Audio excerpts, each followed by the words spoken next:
செம்மணி சுடலையில் உள்ள அகழ்வாய்வு இன்னும் தொடர்ந்து நடந்து கொண்டிருக்கிறது.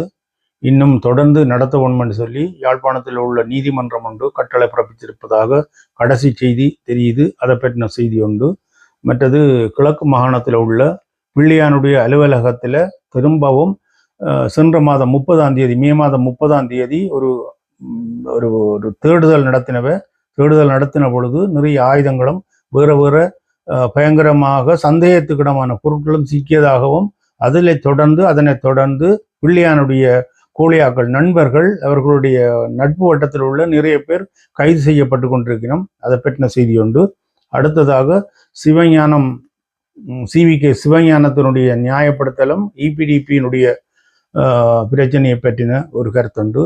இதுதான் இன்றைய செய்தி. கூத்தாடிவட்ட யூடியூப் சேனலை பார்த்து கொண்டிருக்கிற நண்பர்கள் தயவு செய்து சப்ஸ்கிரைப் செய்யாமல் இருந்தால் மட்டும் சப்ஸ்கிரைப் செய்து கொள்ளுங்கள் என்று கேட்டுக்கொள்கிறேன். இப்பொழுது செய்திக்கு போகலாம்.